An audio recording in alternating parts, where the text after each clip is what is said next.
Bonjour à tous, bienvenue dans ce nouveau webinaire organisé par lepetitjournal.com, le journal des Français à l'étranger, votre journal, votre quotidien en ligne. Je suis Hervé Hérault, le président et le fondateur du journal. Je vous remercie de participer à ce webinaire, de vous être inscrits nombreux. Ce webinaire sur la thématique l'investissement immobilier secoué en 2023 sera-t-il plus propice en 2024? Donc bientôt, évidemment, dans les prochains mois. On a la chance, les internautes, d'avoir avec nous pendant 1 heure Manuel Ravier, qui est le cofondateur et président d'investissementlocatif.com, entrepreneur, conférencier, investisseur en France depuis un petit peu plus d'une dizaine d'années. Bonjour Manuel. Bonjour à tous, merci de ton invitation Hervé. C'est un grand plaisir. Donc, les internautes, écoutez, on a la chance, comme je le disais, d'avoir Manuel sur ce sujet très important et avec une année qui a un peu tourmenté. Donc, Manuel va nous donner un petit peu tous les leviers, tous les clés de compréhension. Et je pense que vous êtes nombreux à avoir des questions. Alors, très important, on a un petit onglet questions qui est en bas à droite et avec poser une nouvelle question. Donc, je vais vous mettre un petit bonjour. Hop, voilà. Bonjour.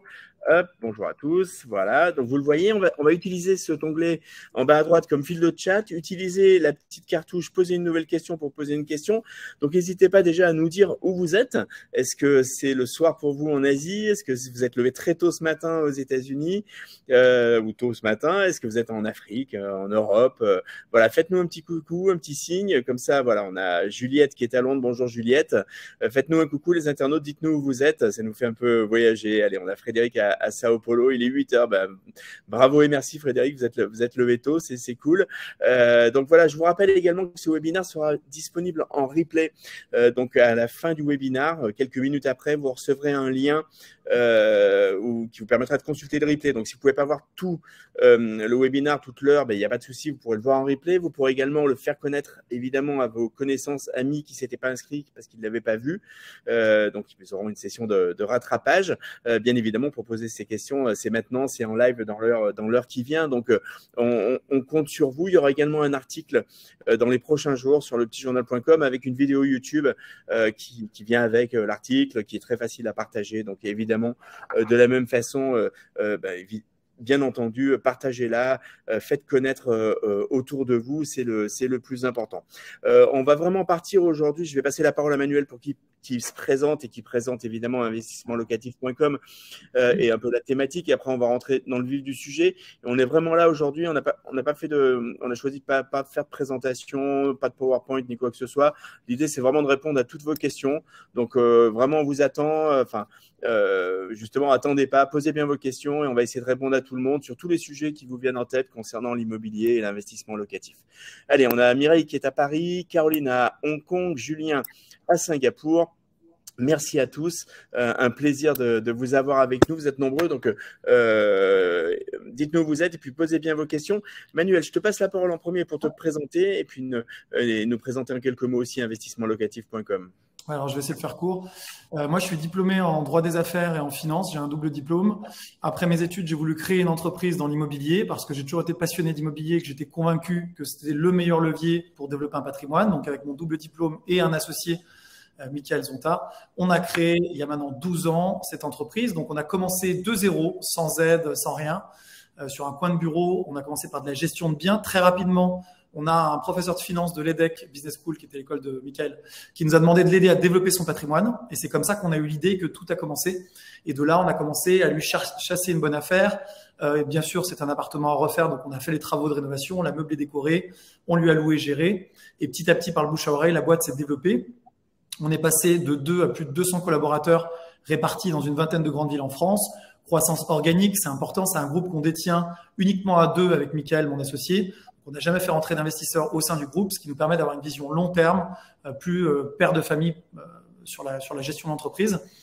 Aujourd'hui, on aide des gens à investir dans l'immobilier qui soient non résidents, comme c'est peut-être votre cas probablement avec le petit journal. On a à peu près 25% de clients non résidents ou qui vivent sur place ou en France, avec un service clé en main qui va aider les gens dans la recherche de biens, de bonnes affaires. Le but, c'est de faire une bonne affaire sur le marché, d'acheter moins cher que le marché, on va en reparler, de rénover le bien. En général, c'est des biens avec travaux et de l'optimiser, meubler, décorer le bien, de le louer, de le gérer.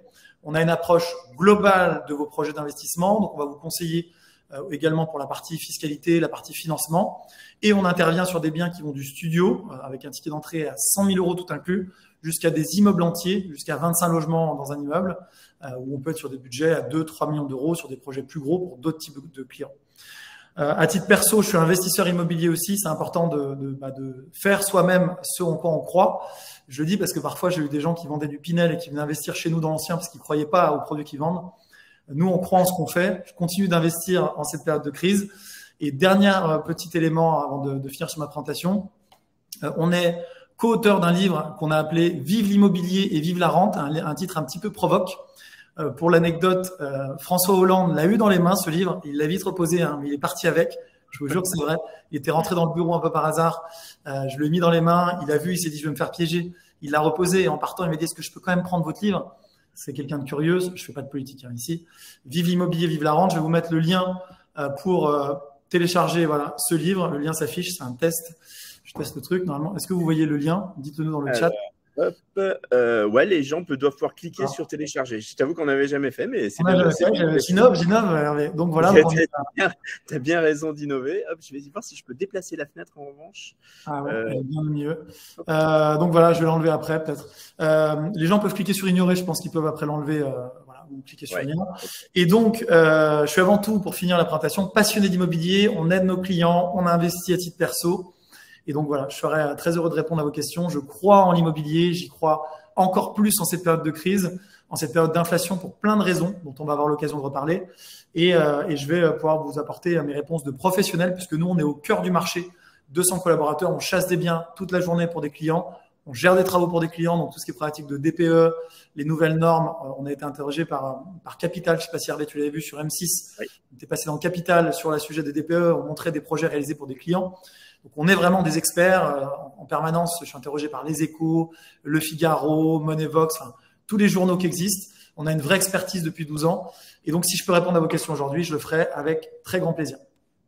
Super, merci pour cette introduction, Manuel. C'était très précis et très clair comme d'habitude. Donc, les internautes, vous avez bien entendu. Le but, c'est de poser vos questions. Vous avez certainement peut-être des projets, des situations qui vous amènent à vous questionner autour de l'immobilier en France.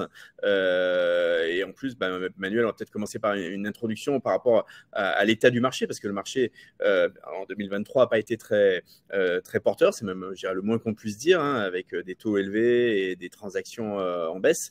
Donc, quelle est un petit peu ton analyse sur cette année 2023 qui va bientôt se terminer et puis un petit peu aussi finalement se projeter sur un futur proche puisque 2024 est très bientôt? Alors bien sûr, le sujet en fait de l'immobilier, c'est que ça fonctionne par cycle. On a des cycles. Alors sur du long terme, on est toujours sur une hausse, tout simplement du fait de l'inflation. La valeur de la monnaie se dégrade. L'immobilier étant un actif tangible, les gens veulent investir dans l'immobilier, donc la valeur va continuer de monter dans la durée. Si on prend sur 50 ans, on est sûr que l'immobilier vaudra beaucoup plus cher dans 10 ans, dans 15 ans, 20 ans, 50 ans. Au sein de cette hausse constante, qui est encore une fois liée à la dépréciation de la monnaie, on achète moins de choses avec 1 euro d'aujourd'hui qu'avec 1 euro d'il y a 20 ans. Je pense que la baguette de pain ne coûtait pas ce prix-là il y a 20 ans, etc. C'est des francs. C'est ça. Et donc, on a perdu en pouvoir d'achat. C'est pareil sur l'immobilier. Au-delà de ça, ce qu'on constate, c'est qu'on est sur des cycles. On était sur un cycle de hausse qui était drivé clairement par la baisse des taux. Les taux étaient passés de 5% à 1% sur des taux fixes sur 20 ans. Et là, on voit qu'on a l'effet inverse. Donc, le marché immobilier, les prix ont monté puisque les gens avaient plus de pouvoir d'achat pour la même mensualité. Si c'est pas clair, vous me le dites dans le chat. Je regarde en même temps. Ouais, c'est clair. Voilà, donc on se retrouve aujourd'hui sur un phénomène inverse. En 18 mois, au 18 à 24 mois, on est passé de taux à 1% sur 20 ans à taux à 4, 4,5%. On est plutôt sur 4,5% aujourd'hui. Pour répondre à vos questions, si vous vous demandez à combien vous pouvez emprunter, on est à 4,5% à taux fixe 20 ans en France, à peu près aujourd'hui. Donc, on a bien sûr un pouvoir d'achat immobilier qui a baissé. Ça entraîne une baisse pour une mensualité égale. Donc, si j'emprunte pour 500 euros, pour 500 euros, je pouvais emprunter 500 euros par mois de mensualité, je peux emprunter 100 000 euros. Aujourd'hui, quasiment 100 000 euros. Aujourd'hui, c'est plus le cas. On a une baisse de 20 à 25% de ce qu'on peut acheter en valeur d'immobilier avec la même mensualité. Donc, l'impact, il est important. Pour autant, les prix n'ont pas corrigé de 25%. Pourquoi? Parce que les vendeurs ont connu ce paradigme où ils se disaient mon bien vaut 200 000, ils n'ont aucune envie de le brader et de vous dire ça valait 200 000, je sais que c'est dur pour vous, qu'il y a la hausse des taux, donc je vais baisser mon prix de 25%. Bien sûr que non.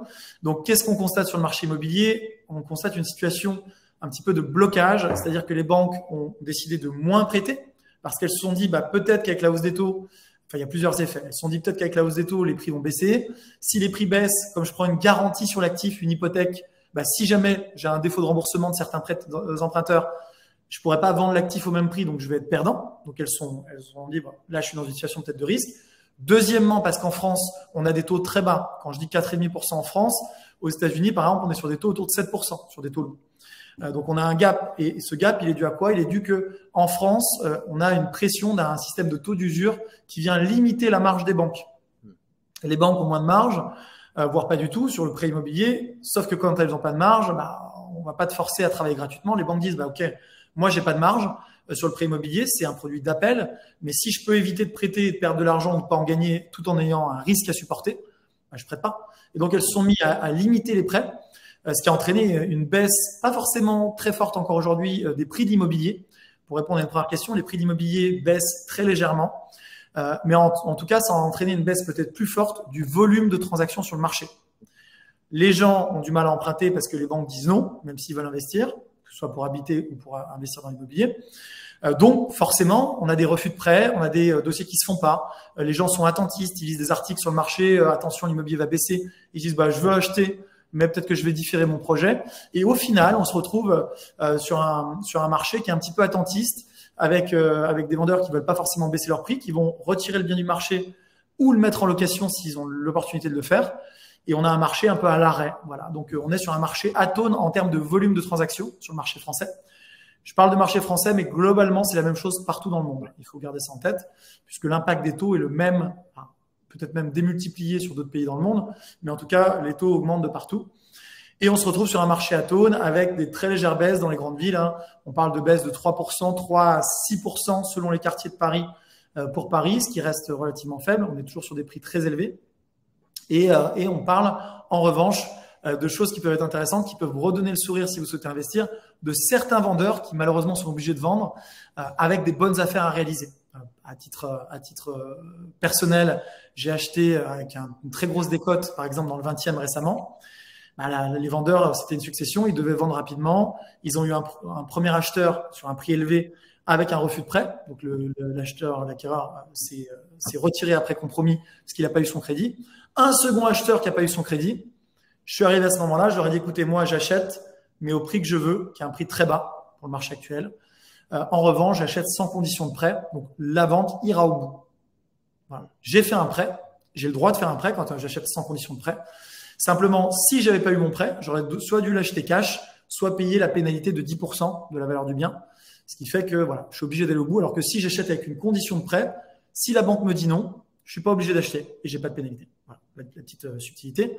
Là, je suis en train d'acheter sur le même concept une maison en région parisienne avec accès direct à la Seine. Je partage tout ça sur mes réseaux, sur Insta, par passion.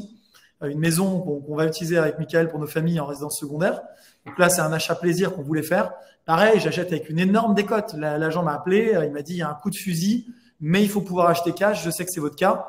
En tout cas, il faut être en mesure de dire aux vendeurs si j'ai pas le prêt, c'est mon problème, pas le vôtre. Ce qu'on est en mesure de faire. Et donc là, on achète une maison entièrement à rénover dans un secteur très patrimonial et très riche même de la région parisienne, avec accès direct à la Seine. On va pouvoir mettre un bateau au bout, il y a une piscine, voilà, c'est exactement ce qu'on voulait. Et je n'aurais jamais pu l'acheter à ce prix-là. Là, je vais la payer 400 000 euros. Alors, tout à refaire, il y a beaucoup à faire. 400 000 euros, pour vous donner un indice, la même maison serait partie autour de 600 à 650 000 euros il y a 2 ans. Et il y aurait eu des acheteurs parce que le marché était liquide. Oui. Aujourd'hui, le marché est moins liquide et donc les vendeurs étant pris à la gorge, ils acceptent de vendre à un prix fortement décoté du fait de ma capacité à acheter et à aller au bout de l'opération. Voilà, l'état du marché. Si je comprends bien, Manuel, en fait, ce que tu es en train de dire, c'est que le marché est assez contracté, attentiste, mais que du coup, ça crée des phénomènes d'opportunité finalement avec des gens qui, au bout d'un moment, sont soit obligés d'acheter parce que de toute façon, il y a bien un moment où ils veulent acheter, soit obligés de vendre particulièrement. Donc, finalement, une possibilité de faire des bonnes affaires. Alors oui, mais à la marge, pas paradoxalement, parce que comme tu dis, ils sont obligés d'acheter ou de vendre, et tu as tout à fait raison, mais c'est pas le cas de tout le monde. Il y a beaucoup de gens qui sont pas aux abois, et heureusement, qui se disent pas, il faut absolument que je vende.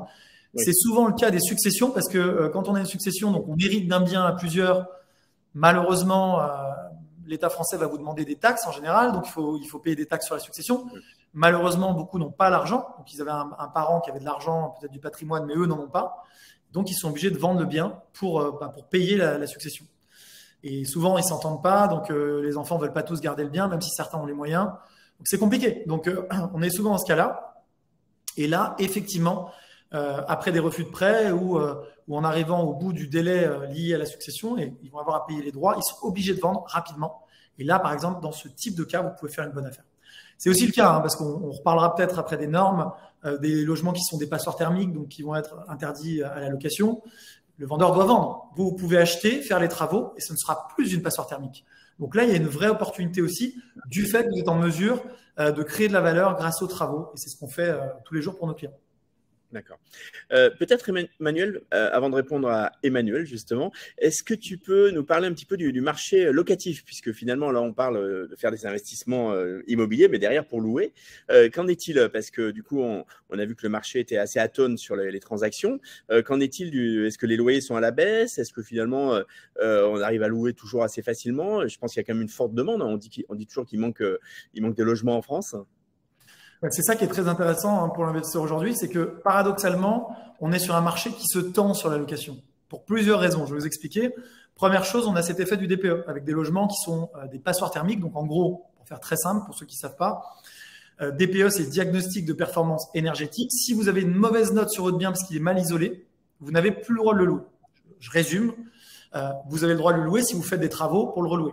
Certains ne veulent pas faire de travaux, certains n'ont pas les moyens de faire ces travaux. Voilà. Certains propriétaires sont tout simplement dégoûtés, se disent je retire mon bien de la location, au fond, je m'en fous, je le loue pas, tout simplement, et tant pis pour les locataires. Parce que c'est de ça qu'on parle.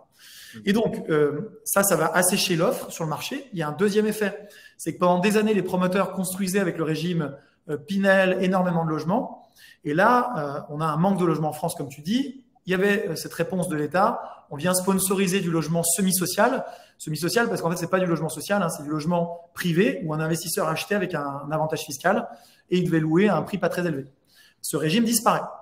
Les promoteurs sont à la peine. Les promoteurs construisent moins, beaucoup moins. Donc, il y a moins d'offres qui arrivent sur le marché. Donc là, on a encore une fois le déficit de logement qui s'accentue par les DPE et les passoires thermiques retirés du marché, par l'absence, la forte baisse de la construction de logements neufs à destination de la location.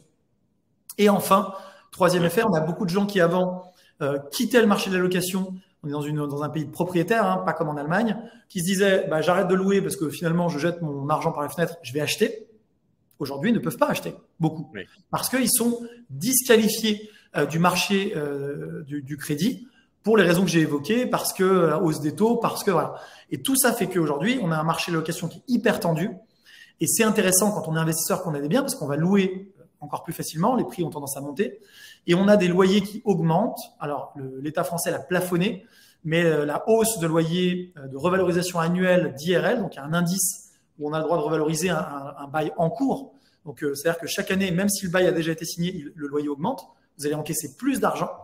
Il est limité à 3,5%. Mais c'est quand même magnifique. J'emprunte à la banque, je vous prends un exemple, 1 000 € de mensualité par mois. Ma mensualité ne va pas augmenter, même s'il y a de l'inflation, elle va rester à 1 000 €. Okay. En revanche, le loyer que j'avais à 1 000 € la première année, il va passer à 1 035 € la deuxième année. 1 072 € la deuxième année. Oui. Vous imaginez, donc on a déjà 2 ans plus tard une augmentation potentielle de plus de 70 €, de 7%, de 2 années à 3,5. Enfin, sauf que c'est 3,5 de la valeur d'avant, donc c'est même plus que 3,5, c'est incrémental. Mais donc, ça veut dire concrètement qu'en période d'inflation, et ça on le sait, l'investisseur immobilier qui emprunte à taux fixe, ce qui est le cas en France, s'enrichit grâce à la hausse des loyers, s'enrichit grâce à l'inflation. Et là, on parle à l'horizon 2 ans, mais si on regarde dans 10 ans, le loyer sera beaucoup plus élevé. Et la mensualité sera toujours à 1 000 €. Vous aurez peut-être 1 200 € de loyer. Voilà. Ouais.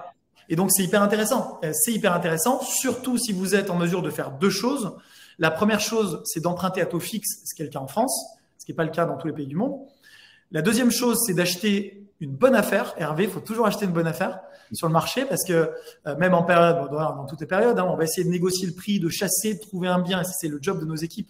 Trouver une bonne affaire avec travaux. Donc, vous allez acheter 20% en dessous du marché.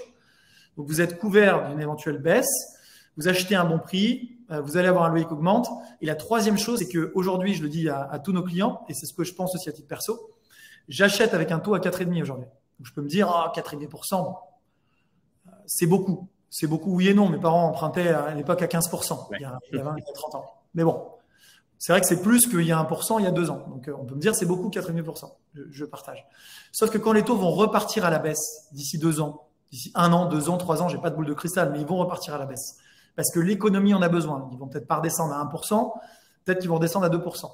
Eh bien, l'investisseur qui a emprunté à 4,5 aujourd'hui, et c'est là que c'est très intéressant, il va pas baisser son loyer demain, il va pas augmenter le prix d'achat du bien, ça, il aura acheté à un bon prix. En revanche, il va baisser son taux de crédit.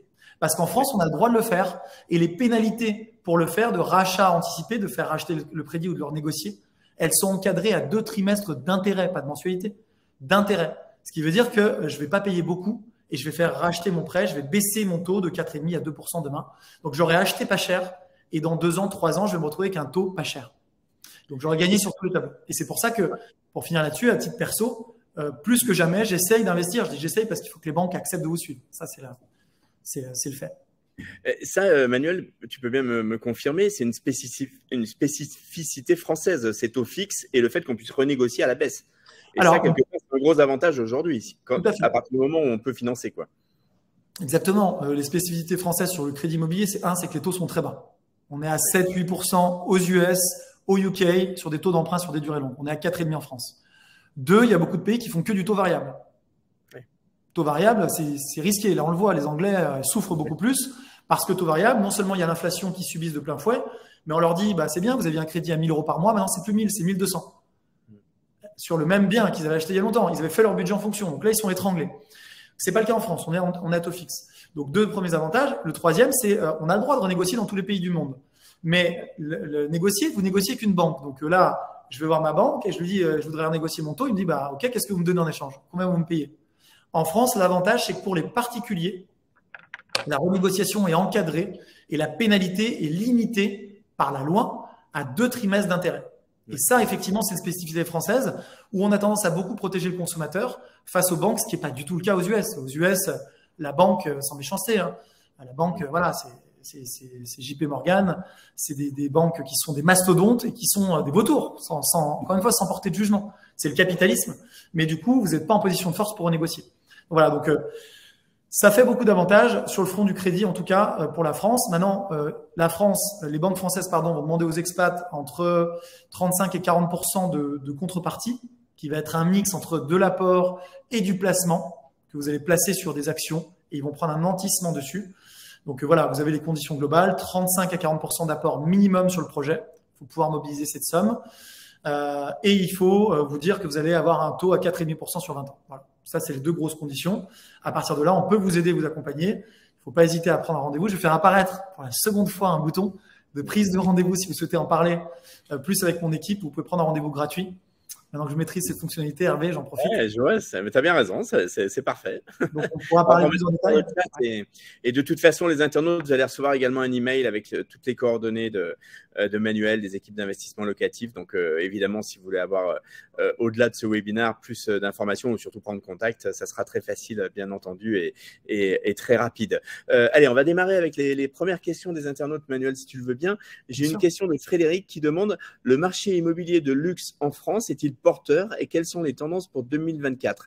Alors, j'imagine qu'il veut parler peut-être des beaux quartiers parisiens ou de grandes villes ou de la Côte d'Azur, enfin bon, voilà, de biens de luxe, assez onéreux. Alors, Frédéric, vous pouvez nous préciser un peu sur quel type de montant vous évoquez quel type de montant, vous pouvez me le dire dans le chat. Le marché du luxe, il a été, je dirais, il commence à être touché par cette crise et il a été touché dans un second temps. Effectivement, on voit que quand on rentre dans des périodes de difficultés financières, c'est triste à dire, mais ceux qui sont plus justes dans leur budget sont ceux qui souffrent en premier. Quand on est riche, entre guillemets, on va se dire, je prends mon exemple sans dire que je suis riche, mais je gagne très bien ma vie, je suis entrepreneur, j'ai de l'immobilier, je suis investisseur, etc.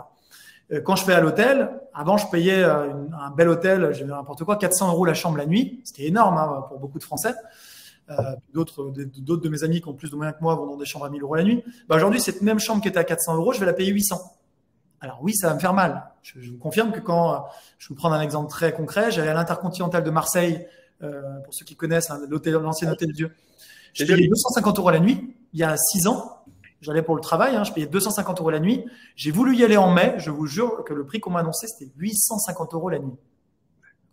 Bon, là, c'était du loisir. Je leur ai dit, attendez, c'est une blague, ça ne les vaut pas. Au-delà de l'augmentation, ça ne les vaut pas. Donc, j'y suis pas allé. Je suis allé à l'hôtel Negresco à Nice, que tu vas bien connaître, Hervé, qui était moins cher que l'Intercontinental de Marseille, ce qui n'a aucun sens. Bref. Là, j'étais en vacances, donc je suis allé là. Mais c'est pour vous prendre un exemple. Là, moi, je me suis dit quoi? Je me dis, ah ouais, l'augmentation, elle me fait mal au porte-monnaie parce que j'ai pas envie de payer ça. Je connaissais l'ancien prix, voilà. Mais je peux le payer. Ça reste une dépense loisir. J'ai l'argent pour le payer en tant que riche qui gagne bien sa vie. Donc ça, voilà. En revanche, quelqu'un qui n'a pas le choix, qui n'a pas de latitude dans le budget, il va pas pouvoir payer ça. Donc, qu'est-ce qu'il va faire? Tout simplement, il va pas acheter. Le marché du luxe, on est sur des gens qui peuvent acheter cash. Si je prends l'exemple du 6e, 7e arrondissement parisien, pour prendre l'exemple de Paris, on a un marché qui est tiré par des Américains, un marché international sur des biens entre 2 et 5 millions d'euros, si je prends ce marché-là, et non pas le marché de l'hyperluxe. Et effectivement, il a beaucoup moins souffert parce que des Américains qui veulent un appartement avec vue, ils continuaient de dire, bon, ok, c'est 3 millions, j'achète cash. Qu'est-ce que ça me change? Est-ce que j'ai moins de cash? Non, j'ai toujours le cash. Je m'embête pas, je sors les 3 millions et je trouve même que finalement, c'est pas si cher par rapport à New York. Donc, le marché du luxe n'a pas trop souffert. En revanche, quand on est dans les beaux quartiers comme 6e, 7e, un premier étage. Un premier étage avec vue sur la rue. Est-ce que l'Américain, le même Américain qui a 2, 3 millions, 4 millions à investir, cash, il se dit, je vais l'acheter? Non. Donc, en fait, on a vu, même dans ces quartiers-là, un marché qui s'est un petit peu scindé, avec d'un côté des appartes avec défaut, entre guillemets, et qui se sont dit, je vais plus mettre cet argent-là, j'attends que ça baisse, ou j'ai plus les moyens d'acheter ce bien-là. Donc, ces biens-là ont commencé à baisser. Donc, pour répondre à la question, ça se fait, la légère baisse ou la correction se fait en plusieurs étapes. Ça a commencé par les quartiers potentiellement les plus populaires, les moins attractifs, et les biens à défaut dans ces quartiers-là. Et ça s'étend petit à petit puisque ça finit par toucher même les biens de luxe. Aujourd'hui, on voit que la baisse, je disais encore un truc ce matin, elle est quasiment à zéro sur le 6e, 7e arrondissement. On est sur 1% de hausse en moyenne. Néanmoins, avant, on était sur des hausses beaucoup plus élevées. Donc, je pense qu'à partir de 2024, on va arriver sur des affaires à faire, et c'est déjà le cas dans ces arrondissements-là. Pour répondre à votre question. Voilà. Donc, le luxe, il est porteur. Mais ouais, voilà. C'est clair. C'était Frédéric disait à partir de 1 million d'euros, mais je pense que ça correspond exactement à ce que tu viens de nous décrire. Allez, on a Emmanuel qui, elle, s'interroge sur la fiscalité. Alors, c'est pour une amie qui vit aux USA, qui est française et franco-américaine. Elle aimerait investir en France. Elle vit 100% du temps aux États-Unis, donc elle est résidente fiscale là-bas. Elle ne paye pas d'impôts en France, donc elle se demande comment ça se passe pour la fiscalité. Et on a aussi une question d'ailleurs de, je ne sais plus, c'est Juliette qui demande la taxation des revenus locatifs reste élevée en France, comment défiscaliser? Alors, si tu veux peut-être nous faire un petit point fiscalité, sans rentrer dans tous les détails, mais notamment pour des non-résidents évidemment, puisque c'est la majorité de notre public aujourd'hui. Alors, je suis pas d'accord avec vous, Juliette, si je peux me permettre. La taxation des revenus locatifs n'est pas élevée en France si on choisit les bons régimes. Si vous investissez en location nue, ce qu'on appelle des revenus fonciers, vous avez tout à fait raison. En revenus fonciers, la taxation, donc sur des locations vides, la taxation des revenus locatifs, des revenus fonciers est élevée. Ça, vous avez raison. On va éviter ça. On va faire de la location meublée ou alors on va investir à travers des sociétés qui sont tout simplement assujetties à l'impôt sur les sociétés. Donc SCI, et on va opter pour l'option IS. Donc, gardez en tête, Juliette, je ne peux pas vous faire tout un traité. On a une chaîne YouTube où je fais des vidéos juste là-dessus. Vous faire tout un traité sur la fiscalité. Mais la fiscalité globale française, elle distingue les revenus. Si vous détenez le bien en nom propre, déjà, on va commencer comme ça. Si vous détenez le bien en nom propre, que vous soyez seul ou en indivision, si vous achetez à deux, ou à plusieurs, vous allez être imposé en revenus fonciers si c'est une location nue, ou en revenus de location meublée, ce qu'on appelle des revenus BIC, si vous êtes en location meublée. Je vous conseille de choisir la location meublée qui est beaucoup plus intéressante parce que vous allez amortir le bien, amortir les travaux, amortir les meubles, passer en déficit nos frais, passer en déficit les frais de notaire. Voilà, donc ça c'est le cas de la location meublée, ce que vous ne pouvez pas faire en location nue. Donc vous allez gommer le bénéfice imposable. On va vous demander un impôt de 20%, ça c'est le forfait pour les non-résidents, plus CSG-CRDS de 17%, donc ça fait 20 plus 17,2, 37,2% d'impôt à payer. Mais sauf que vous allez payer 37% sur zéro. Parce que vous allez avoir vos loyers encaissés, moins les amortissements, moins le déficit, moins les charges courantes, taxes foncières, frais de copropriété, etc. Et à la fin, vous allez avoir un résultat imposable de 0 € sur lequel vous allez payer 37,2%. 37,2% de 0, ça fait 0. Donc, vous allez bien neutraliser cette fiscalité pendant de nombreuses années, puisque vous allez avoir un déficit reportable 10 ans et des amortissements sur 25-30 ans sur le bien, 20 ans sur les travaux, etc. Bon, on pourra en reparler, Juliette, mais la bonne nouvelle, c'est qu'il y a des solutions pour ne pas payer d'impôt sur le revenu locatif pendant des années, et ce qui en fait encore une fois de la France un pays très attractif. Maintenant, pour la question, mon ami habite aux US, quelle est la fiscalité aux US? La bonne nouvelle, c'est que les US ont également un système d'amortissement des travaux et du bien, qui n'est pas le même que la France, c'est pas les mêmes barèmes, pas les mêmes durées, mais qui fait que vous allez aussi gommer l'imposition des revenus locatifs en France aux US, en tout cas le neutraliser entièrement et peut-être pas sur les mêmes durées, mais voilà. Pourquoi? Parce qu'en fait, la logique de la France, ou de tous les pays, c'est la logique de la non-double imposition.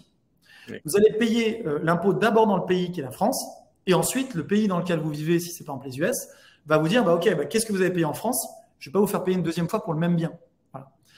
Qu'est-ce qui se passe dans les faits? Vous êtes expat à l'étranger, enfin vous êtes expat dans un pays, et donc vous allez dire, j'ai pas payé d'impôt en France parce que j'ai fait ce que Manuel disait de la location meublée, du déficit, des amortissements, super nouvelle, j'ai rien payé en France. Et donc le pays dans lequel vous vivez va vous dire, OK, moi je regarde avec mon prisme fiscal si vous auriez dû en payer ici et je vous prends la différence. Les US, ça se passe très bien. Par exemple, au UK, c'est un petit peu différent.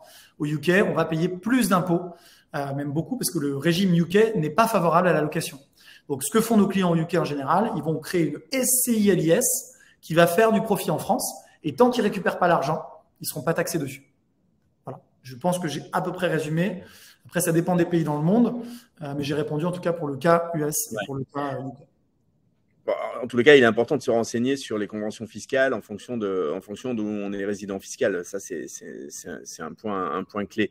J'avais une question par rapport à ce que tu viens de dire, Manuel. Finalement, c'est parce que sur le plan fiscal, c'est intéressant de le faire en loueur meublé. Hein, donc, ça veut dire louer un meublé. Est-ce que c'est un marché qui est porteur? Est-ce que c'est facile de louer un appartement qui est déjà meublé? Oui, le marché, du fait de la fiscalité, c'est énormément orienté. Quand on a démarré il y a 12 ans, il n'y avait pas beaucoup de logements meublés. Les gens mettaient le minimum, parce qu'il y a une liste légale. Ils mettaient une table, des chaises, enfin le minimum, juste pour pouvoir cocher la case meublée. OK. Aujourd'hui, le marché s'est professionnalisé. Il faut faire une belle déco. Il faut apporter du confort aux locataires, apporter un vrai service. Alors, la bonne nouvelle, c'est que ça va vous permettre de louer plus cher qu'un logement nu. Vous allez retrouver cet argent. Mais effectivement, aujourd'hui, il faut que ça plaise. Hein. Il faut que nous, c'est ce que font nos archis. Il faut une décoration coup de cœur. Il faut penser l'espace. Il faut avoir des meubles solides. Voilà, il faut un petit peu plus de réflexion. Si on veut louer au bon prix. Si on veut louer pas cher du tout, on peut faire un truc pourri, on loue pas cher, on va louer. Mais ce que veulent nos clients investisseurs, c'est louer plutôt cher pour rembourser leurs prêts et gagner de l'argent. Et donc, dans ce cadre-là, la nécessité, c'est effectivement d'arriver à faire une rénovation coup de cœur avec un bon équipement pour apporter de la valeur aux locataires. Et du coup, dans ce cadre, est-ce qu'il y a des modes de location qui sont à privilégier? Je pense par exemple à la colocation, ou je pense à des locations saisonnières type Airbnb ou autres, sur des villes touristiques par exemple. Ou comment vous travaillez? Qu'est-ce que tu préconises? Alors, attends, excuse-moi, je faisais vas-y. Un mauvais élève. Tu me demandes quoi? C'est sur le type d'exploitation? Qu'est-ce qui est le plus intéressant? En fait, je disais, vu qu'on voit qu'il y a un intérêt à louer en meublé, hein, tu l'as confirmé, à louer en meublé en faisant de la déco, des travaux. Je sais que vous avez une entreprise qui s'appelle Renault, Renault d'ailleurs, plutôt, qui rénove et ameuble, donc avec goût. Donc, est-ce que ça, par exemple, ça correspond aussi à des nouveaux modes de location? Et je demandais, par exemple, sur le marché, par rapport à je crois qu'il y a la colocation qui se développe bien, il y a peut-être la location saisonnière. Quelles sont, toi, les pistes que vous privilégiez?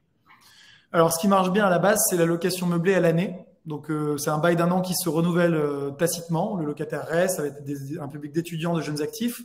Voilà.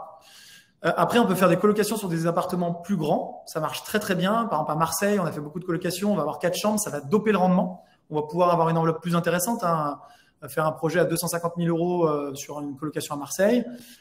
Avoir un appartement qui peut-être demain peut être récupéré aussi comme appartement pied-à-terre si vous souhaitez vous faire plaisir et que vous aimez le sud. Marseille, c'est très sympa. Ou à Nice. On le fait aussi beaucoup à Nice.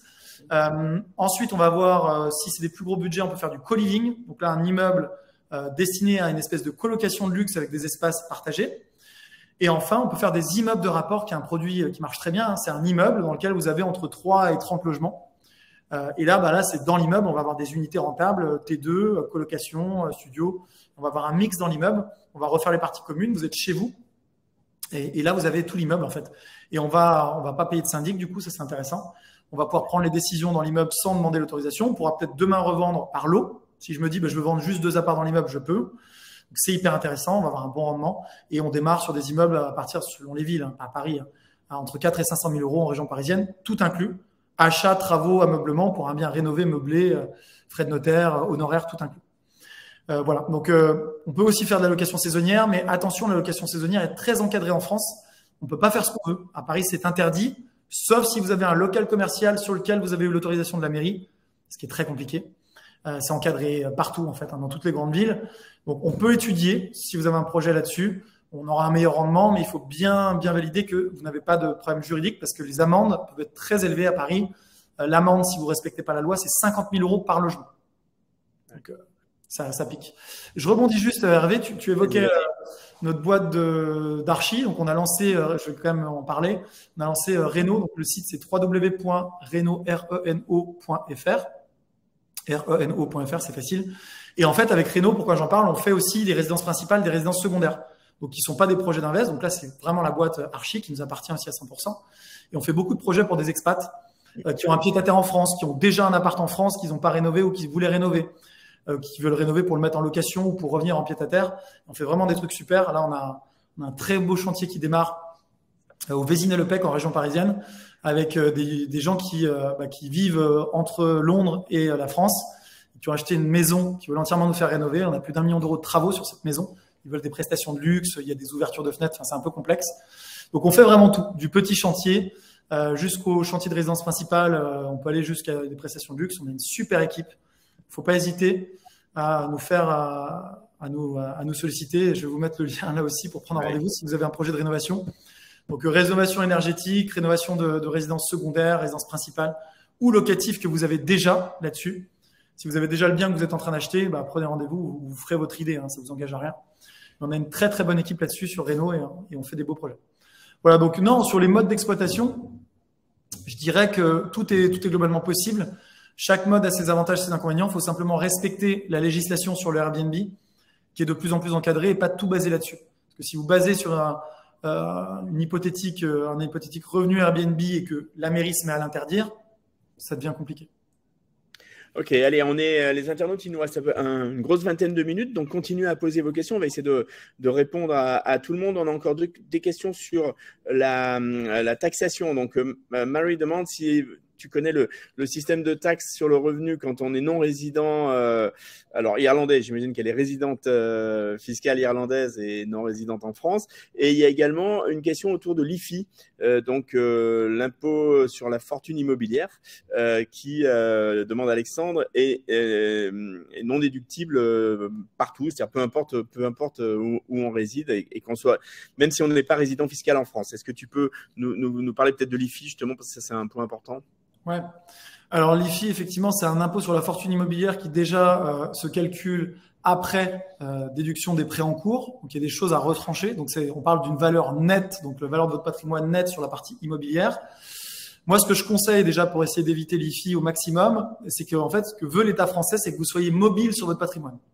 Être mobile sur votre patrimoine, c'est pas quelque chose d'agréable. On achète un bien, on s'y attache, on veut le conserver. Ce que veut l'État français, c'est que ce bien, potentiellement, vous le vendiez. Même parfois, on va se le vendre à nous-mêmes. Je vais vous expliquer après comment, tout en restant dans les limites de la loi. Mais on va devoir le revendre pour refaire un projet, remettre de la dette sur un nouveau projet. Ça, c'est la vision qui est peut-être pas agréable, mais financière qu'il faut que vous ayez en tête. Vous allez amortir votre bien, vous allez rembourser votre prêt. Au bout d'un certain temps, vous allez effectivement avoir, si vous investissez beaucoup, on parle d'une valeur nette de minimum 1,3 million.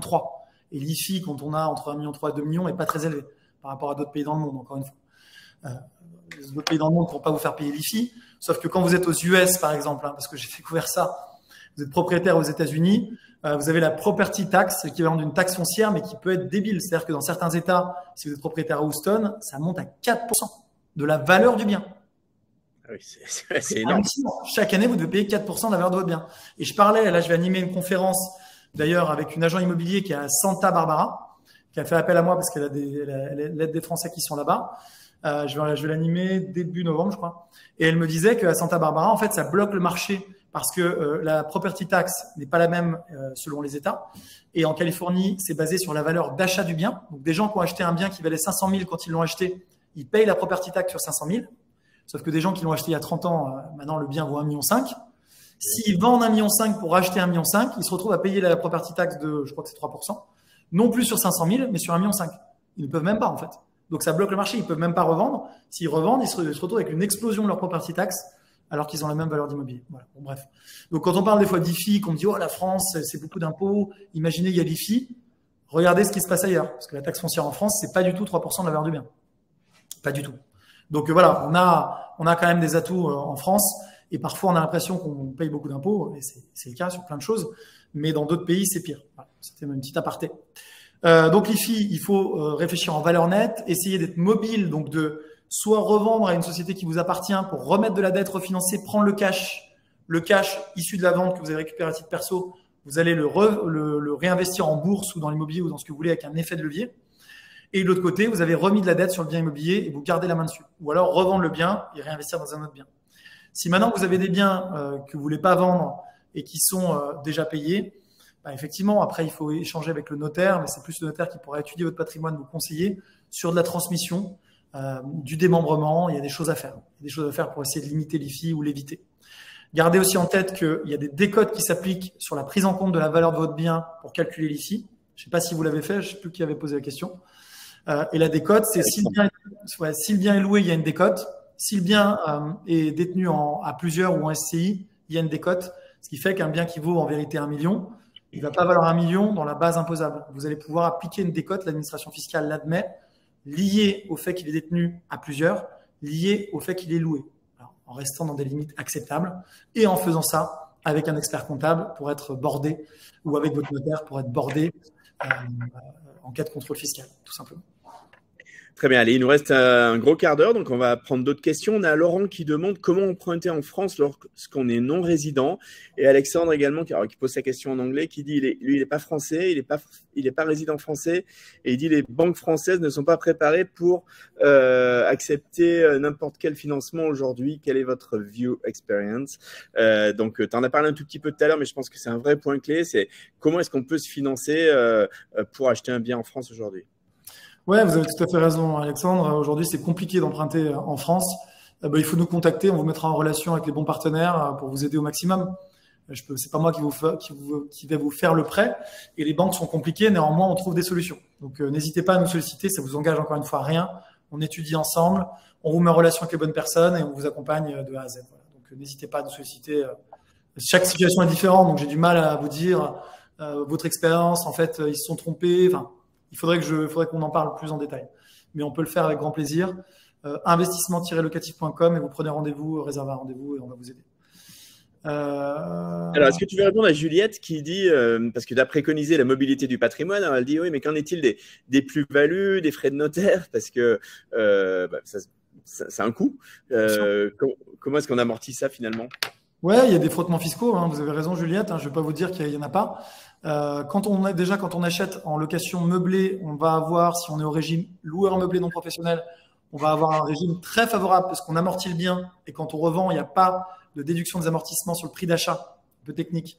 Donc, on a une plus-value des particuliers qui s'applique, ce qui est très favorable. Gardez juste ça en tête ou allez voir mes vidéos sur YouTube où je rentre dans le détail sur la fiscalité. Et ensuite, oui, si on a fait de la plus-value, on paiera un impôt sur la plus-value. Ça reste, j'aime pas l'impôt, je suis comme vous, Juliette. Ça reste une bonne nouvelle, mieux vaut avoir fait de la plus-value.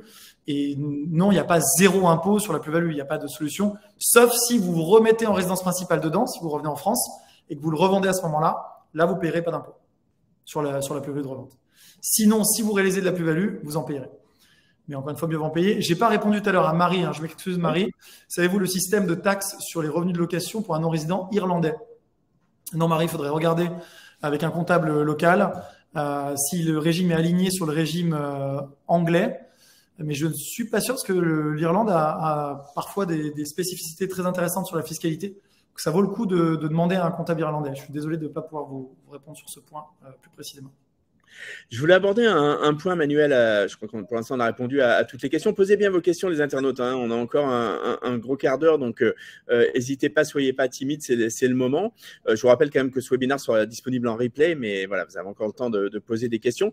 Moi, j'avais une question, Manuel, par rapport aux villes où il faut investir. Alors, bon, il n'y a peut-être pas de…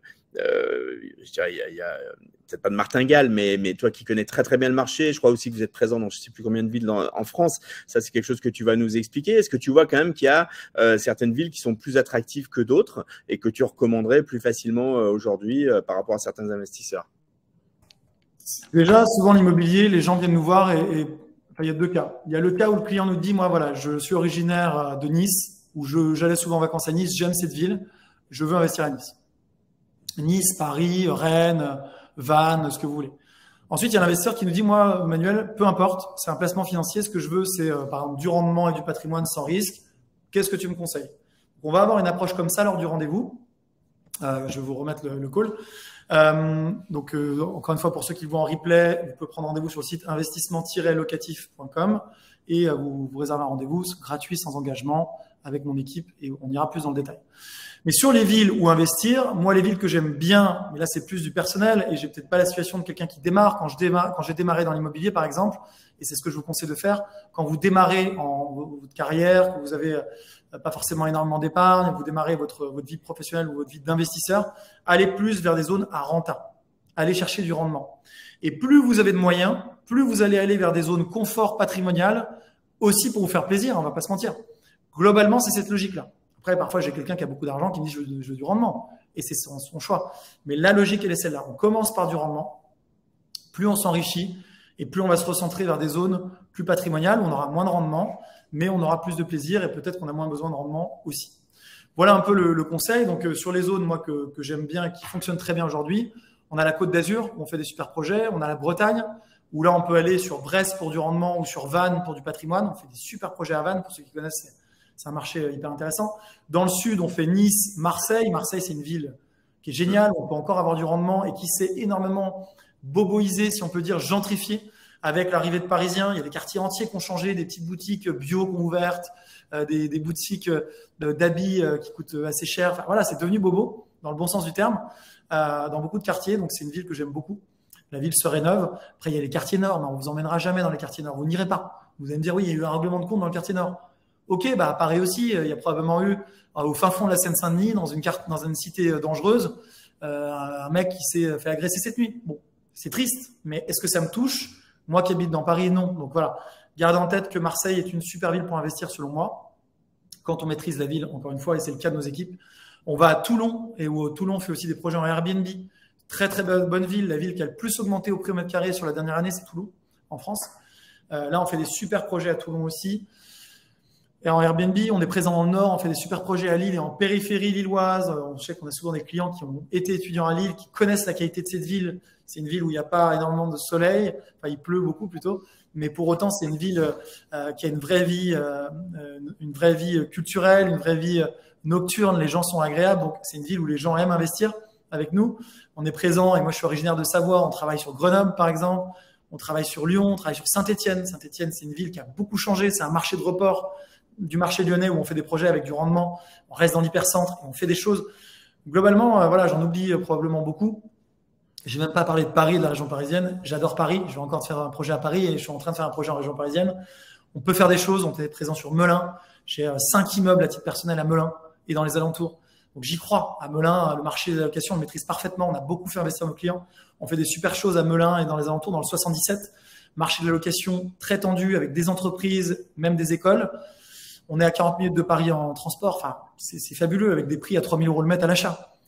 Voilà, donc, enfin, il n'y a pas une bonne réponse. On peut étudier en fonction de vos souhaits. Vous pouvez prendre un rendez-vous sur notre site ou sur le bouton. Et là, on pourra creuser plus en fonction de votre profil d'investisseur et vous conseiller sur les zones où aller. Thomas demande si vous êtes présent en Alsace, parce qu'il dit, je crois me souvenir que c'était pas le cas. Alors je ne sais pas si ça a changé ou parce que et d'ailleurs peut-être tu peux juste redire, vous avez combien d'agences? Une quarantaine, c'est ça, un peu plus? Ouais, on est présent dans 25 villes en France. Donc Thomas, vous voulez me vexer, vous choisissez l'unique ville où on n'est pas. Mais ça changera peut-être au prochain webinaire, Non, Thomas. non, on est présent à Metz, Nancy. On fait des choses à Metz et Nancy, d'ailleurs avec une très bonne équipe là-bas. Si vous pensez à Strasbourg, effectivement, on ne fait pas à Strasbourg. Mais on est présent à Metz, Nancy, si vous voulez cibler cette région-là. On est présent, enfin voilà, j'en oublie, mais demandez-nous et parlez-nous de votre projet et on vous dira, Thomas, plus en détail. J'aime Metz, Nancy et j'aime beaucoup, pourtant, on a fait des super projets là-bas, donc voilà. Tu as parlé de rentabilité. Quels sont les types de rentabilité qu'on peut espérer? Alors, j'ai bien compris que selon si on est dans le plein centre de Paris ou si on est à Saint-Étienne, ce n'est pas les mêmes rentabilités. Mais qu'est-ce que tu pourrais nous donner quelques ordres d'idées? Alors, on va faire des rendements, la fourchette est assez large, en location longue durée. Je n'ai même pas parlé du Havre, on fait des super projets au Havre aussi. Enfin, voilà, j'en oublie. Le Havre, Caen, Reims, Rouen, j'oublie tout. Orléans. On fait des rendements entre 4 et 10% globalement, brut, sur des locations longue durée. Sur la location courte durée, on peut dépasser les 10%. Mais gardez en tête que c'est compliqué de faire de la courte durée. La législation ne permet pas de le faire dans toutes les villes. Voilà, donc c'est un petit peu complexe. Mais on est entre 4 et 10% de rendement voilà, sur ce qu'on est capable de faire selon les zones. Donc, ce ne sera pas 4 et 10% n'importe où. À Paris, on sera entre 4 et 5%, entre 3,5 et 5 même pour Paris. À Nice, on va être capable d'être selon les quartiers de Nice, entre 4 et 6,5% en coloc, par exemple, ce qui est déjà des très bonnes ce qui représente déjà de très bons rendements pour le marché niçois. Si on monte sur de la courte durée, mais encore une fois, c'est encadré, c'est compliqué, mais on peut faire des choses, on peut monter plus que ça. Mais sur de la longue durée, c'est les rendements 4 à 9-10% brut. Est-ce qu'on doit s'attendre à des modifications de loi, de réglementation sur l'année prochaine qui pourraient faire changer un petit peu le marché ou changer un petit peu l'investissement locatif? Tu as parlé du DPE, je pense que ce serait intéressant aussi d'y revenir parce que ça, c'est déjà en place. On a aussi l'encadrement des loyers. Est-ce que cet environnement-là, légal de la loi, tu le vois évoluer? Quelle est ta position sur ce sujet? Disons qu'on voit que ça a un petit peu bougé dans le neuf. Le problème auquel se heurte l'État français, c'est qu'on est avec un président qui n'est pas favorable spécialement à l'immobilier. On le voit. Il l'assume, il l'a toujours dit. Pour lui, l'immobilier, c'est un marché de rentier. Je pense qu'il a totalement tort et je vais vous dire pourquoi. Mais pour lui, pour Emmanuel Macron, c'est un marché de rentier. Lui-même n'a jamais fait d'immobilier, sauf selon ce qu'il dit. Il a réinvesti ses gains de trader, il a gagné 3 millions, mais il a tout dépensé dans des soirées. Je vous laisse juger vous-même. Et dans la rénovation de la maison de sa femme, il n'aime pas l'immobilier, de toute évidence, il a payé trop cher ses travaux pour la maison que c'est. Voilà, donc petit tacle. Donc il n'est pas forcément favorable à l'immobilier. Ce qu'il faut comprendre, c'est que l'immobilier et la construction, c'est 10% du PIB en France. On dit que quand l'immobilier, je sais plus la phrase, mais je crois que c'est quand l'immobilier va, tout va. Non, ouais, on dit que quand l'immobilier éternue, c'est la France enfin, je sais rien, mais bon, bref. Oui. En tout cas, vous avez compris la logique. On est sur un marché qui est très important pour d'ailleurs tous les pays dans le monde. On a la même chose en Chine. Le marché de la construction, de l'immobilier, de la promotion, énormément d'emplois. Aujourd'hui, le gouvernement a pris la décision de ne pas forcément soutenir ce marché et on voit qu'ils commencent à s'inquiéter, à juste titre, puisque avec la baisse du volume de transactions, la difficulté des Français pour investir, la suppression du régime Pinel, on a des promoteurs qui sont en difficulté, on a des gens dans l'immobilier qui sont en difficulté, des agences qui ferment, de la destruction d'emplois. Et donc là, le gouvernement, à mon sens, mais je n'ai pas de boule de cristal, va plutôt être, à partir de 2024, dans un processus de relance du marché immobilier. Il va chercher à le soutenir parce qu'il va en avoir besoin politiquement pour l'emploi et puis pour le bien loger des Français, puisque moins de logements construits, des logements retirés avec les problématiques des DPE font qu'arriver au bout, les Français n'arrivent plus à se loger comme il faut. Donc à un moment, c'est bien beau, mais il faut du logement. Les Français en ont besoin. Donc il y a aussi, et je veux vraiment insister là-dessus, Hervé, il faut insister là-dessus, c'est que lui, il nous voit comme des rentiers.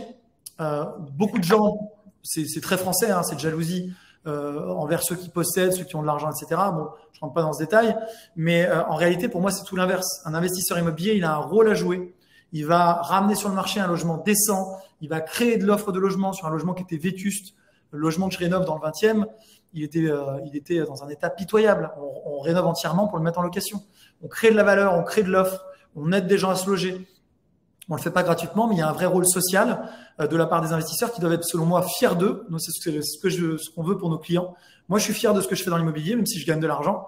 Je suis fier que nos clients s'enrichissent en louant, mais qu'ils le fassent en louant un bien de qualité à des locataires et donc qu'ils apportent un service à des gens qui ont besoin de se loger. Donc voilà. Donc je pense que on va vers quand même une prise de conscience dans les futures années sur le fait qu'il y a un rôle à jouer des investisseurs et des propriétaires immobiliers sur le marché qui sont pas là juste pour prendre de l'argent comme des rentiers voraces assis sur leur tas d'or, mais qu'au contraire, c'est des vrais entrepreneurs qui vont rénover le parc immobilier français, jouer un rôle, l'entretenir, apporter de l'offre. Et ça, la France en a besoin. Allez, on aborde les toutes dernières questions. Arnaud demande si c'est intéressant d'investir en résidence senior ou en résidence étudiante et si tu le recommandes ou si vous le faites. Alors non, Arnaud, je déconseille même. Je vais vous dire pourquoi. J'adorerais, parce qu'il y a un vrai besoin sur les résidences seniors. Le problème, en fait, c'est que quand vous investissez dans une résidence senior ou une résidence étudiante, vous investissez et votre locataire n'est pas le locataire final. Donc c'est souvent une société montée par le promoteur vous vend le bien. Et la société prend un bail avec un bail commercial. Donc, il vous dit, c'est super, votre bail est garanti, 9 ans, votre loyer est sûr d'être payé. C'est pas aussi simple. Si la société, qui n'est pas le promoteur, qui est une autre société de gestion, fait faillite, malheureusement, c'était le cas parce que certains promoteurs sont des escrocs. Tous, hein, attention, mais certains ont fait ça pour vendre des logements et derrière, c'était pas rentable, donc ils fermaient la société. Vous vous retrouvez avec votre bail, vous vous retrouvez avec votre résidence à gérer sur un produit qui n'est pas un produit classique sur le marché. Si au bout des 9 ans, votre résidence étudiante, le promoteur vous dit je n'ai plus envie de renouveler le bail. Il a le droit de ne pas le renouveler. Vous vous retrouvez avec une résidence étudiante sur les bras qui peut-être se loue mal. Si vous dites au bout des 9 ans du bail commercial, je veux récupérer mon bien et le louer moi-même parce que vous me donnez 400 € de loyer, je peux le louer 600. Le promoteur vous dit vous n'avez pas le droit de le récupérer. La loi est avec lui. Vous devez payer une pénalité, je ne sais plus comment elle s'appelle, mais vous pourrez trouver hyper élevée pour avoir le droit de récupérer votre bien alors que lui a le droit de le garder. Enfin, c'est hyper défavorable. Lui, il est là pour faire sa marge en relouant plus cher et en vous donnant un loyer bas. Aujourd'hui, pour moi, c'est pas intéressant. En règle générale. Après, il y a toujours des choses qui sont plus intéressantes que d'autres. Je parle en règle générale. Vous avez des résidences étudiantes bien positionnées, bien placées géographiquement, d'autres qui sont dans des zones où il y a de la faible demande. C'est dur de faire une réponse standard, mais globalement, c'est ça. Allez, une question claire et après on passera au mot de la fin, Manuel, si tu veux bien. Claire me demande si tu penses que les règles des PE, donc le diagnostic énergétique, vont s'assouplir. Elle dit par exemple c'est impossible de trouver du A et du B à Paris, hein, donc ils seront les meilleurs échelons. Est-ce que tu penses que ça va s'assouplir alors que d'un autre côté, on sait bien qu'il faut améliorer nos dépenses d'énergie? Bien sûr. Ouais, déjà cette loi, la vérité c'est que c'est nécessaire. Ça ne fait pas forcément plaisir ni à nos clients parce que ça nécessite des investissements. Mais la vérité c'est que on a tous qu'on soit, je suis pas écologiste, mais je suis sensible à la cause environnementale. On lèche investissement locatif, on n'a que des véhicules électriques par exemple, et on est tous responsables de ça. Donc isoler les logements, si ça permet à nos enfants dans le futur ou à nous d'ailleurs d'avoir un impact positif sur l'environnement et de pouvoir profiter de cette planète et de nos conditions de vie plus longtemps, c'est parfait. Ça, c'est le premier point. Le deuxième, c'est que la façon dont les mesures ont été mises en place, comme d'habitude, c'est compliqué. On est dans la punition, on vous interdit de louer, on est dans la culpabilisation. C'est très français. Après, est-ce qu'on aurait pu faire mieux? Je suis pas politicien, donc je ne sais pas. Aujourd'hui, c'est marrant que vous en parliez, ils ont fait marche arrière il y a 2 semaines, je crois. Il y a eu un tweet de Bruno Le Maire qui a dit en fait on va assouplir parce que on se rend compte que, et le lendemain il a fait un rétro-pédalage parce que là politiquement ils ont dû se dire oh mince, les écologistes vont plus voter pour nous, c'est calcul politique, et donc il est revenu en arrière. En fait non, on va pas assouplir. Déjà la réponse c'est qu'il n'y a pas besoin d'avoir un logement en A ou en B pour louer, ok. Il faut avoir un logement aujourd'hui minimum F et ça va baisser, mais ça baissera jusqu'à D. C'est plus facile d'avoir un D que d'avoir un A, donc a priori ça n'ira jamais en dessous de D. Donc il n'y a pas assez de problématique de vouloir avoir un A, ça n'a pas de sens par rapport aux mesures en cours. Et oui, il y aura des aménagements probablement. Et ce qu'il faut que vous gardiez en tête, c'est que toute passoire thermique aujourd'hui peut ne plus en être une demain. Déjà, c'est pas un état. C'est ce que j'essaie d'expliquer avec mes mots. C'est un état passager. J'achète une passoire thermique, par exemple la maison que je suis en train d'acheter. Dans le 91, dans un secteur qui est top. Je partagerai ce projet sur mon Instagram. C'est une passoire thermique, c'est une poubelle, il y a des tags à l'intérieur, c'est un déchet, la maison est pourrie. Si vous la voyez, vous n'allez pas vous dire oh, Manuel, trop cool, Cette maison a un accès à la Seine. On voit même pas la Seine, tellement il y a d'arbres et de forêts, que la piscine, elle est toute pétée. Il y a une piscine creusée, mais elle est inexploitable. Je vais devoir tout refaire. Je me dis pas que j'achète un taudis. Je me dis, j'achète un taudis que je vais pouvoir transformer en bijoux. Quand je rentre là-dedans, et c'est vraiment comme ça que vous devez réfléchir en tant qu'investisseur. Et on est là pour vous aider sur les travaux, vraiment. Donc, vous pouvez déléguer tout ça. Parce que après, la deuxième chose, c'est comment je fais les travaux. Mais quand je rentre là, je me dis, oh, le terrain est parfait avec un accès direct Seine, j'ai une vue, j'ai tout. Ok, je suis dans un super endroit, premièrement. Deuxièmement, je peux construire un second étage. La maison est pourrie, mais je peux en faire un bijou. J'ai déjà la piscine de creuser, elle est pourrie. Mais donc, j'ai déjà les droits pour la rénover, la piscine. Parce que quand on creuse une piscine, il faut demander l'autorisation. On n'est pas sûr de l'avoir. Là, je l'ai déjà. Je me dis, c'est magnifique. Et j'achète à un très bon prix. Donc, je suis très content. Je me dis pas, c'est une passoire thermique, je peux pas l'habiter en l'état, c'est pourri. Vous voyez la différence. Et c'est exactement comme ça que vous devez penser pour vos investissements locatifs ou vos résidences secondaires. Le bien est une passoire thermique, il est de mauvaise note, mais est-ce que je peux l'optimiser? Oui. Et quand je vais optimiser, quelle note je vais avoir? Est-ce que ça va cocher les cases de la loi? Oui. Bon, voilà. Donc, c'est plus un problème. Et en plus, vous allez défiscaliser les travaux avec ce que j'ai expliqué, l'amortissement. Donc, vous allez gommer de l'impôt. Donc, quand je vais dépenser 20 000 de travaux, en tant qu'investisseur, je me dis, ça va pas me coûter 20 000. Je vais payer 20 000 et je vais récupérer 10 000 euros, par exemple, en économie d'impôt. Donc, en vrai, les travaux me coûtent que 10 000. Voilà. C'est la logique que vous devez avoir. Parfait, merci pour la réponse pour Claire. Manuel, on arrive à la fin de ce webinaire. Merci les internautes. Je vais te laisser la parole peut-être pour un mot de la fin, pour nous parler peut-être en quelques mots du service et de l'accompagnement et de l'importance d'être accompagné sur un projet comme ça avec une société comme investissementlocatif.com. Et puis aussi peut-être, je sais que c'est ton cheval de bataille à juste titre, c'est vraiment de l'importance de ne pas attendre pour investir. Ouais, alors le service qu'on propose, nous, on propose un service qu'on aurait aimé trouver et que nos clients nous ont réclamé à l'époque quand on faisait que de la gestion de biens. On l'a créé sur mesure. Donc, on a inventé ce marché de l'investissement clé en main il y a 12 ans. Ce qu'on propose, c'est quoi? C'est un service où on va vous aider à trouver la bonne affaire en fonction de vos critères, à la rénover avec nos archives. On va gérer le plan, le cahier des charges, le suivi de travaux. Vous recevez dans votre app mobile ou votre ordinateur, dans votre espace client, les rapports de chantier. Vous voyez tout avancer. Vous parlez avec l'archi, vous décidez, mais vous n'avez rien à faire. Vous pouvez décider du décor, enfin de la décoration, pardon, si c'est en fonction de ce que vous voulez, de l'équipement, mais vous n'avez rien à faire. Et nous, on déroule en fonction de vos souhaits. Ensuite, on va gérer la location et la gestion si c'est votre souhait. On fait tout à distance si c'est votre souhait. Si vous souhaitez venir en France, visiter le bien, on sera très content de vous le faire visiter. Il n'y a pas d'obligation de le faire à distance. Mais si vous voulez faire à distance, vous verrez tout sur Google Maps, Google Street View. Vous aurez les photos, vous pouvez faire des vidéos, des FaceTime, ce que vous voulez avec nos chasseurs et avec nos archives. Donc voilà, un service clé en main de A à Z. Ça coûte 8,4% TTC du montant du projet. 8,4% TTC, par exemple 16 800 euros sur un projet qui serait à 200 000 euros. Et ça passe en déficit. Ce qui fait qu'en vérité, ça ne vous coûte pas ce prix-là. Vous allez économiser pour la même raison que ce que j'expliquais. Ça passe en déficit à 100%. Donc, ce qui fait qu'en fait, quand on vous facture 16 400, par exemple, ça va vous coûter 40% de moins. Donc, environ 10 000 euros pour tout service. Recherche du bien, accompagnement sur le financement, gestion du chantier, enfin voilà, absolument tout, et ameublement décoration. Et ensuite, il y aura des frais pour la gestion locative, parce que c'est un autre service et que selon que vous nous faites gérer 1 an ou 20 ans, voilà, c'est par an. Voilà le service qu'on propose. Qu'est-ce que je peux vous dire d'autre? Oui, pourquoi investir? Moi, je crois qu'avec ou sans nous, vous devez investir dans l'immobilier, parce que quand on met en place le système, dans ma tête, c'est comme si on lance une fusée. Je vous fais juste apparaître le call to action. C'est comme si on lançait une fusée, on passe un peu de temps à mettre en place le projet.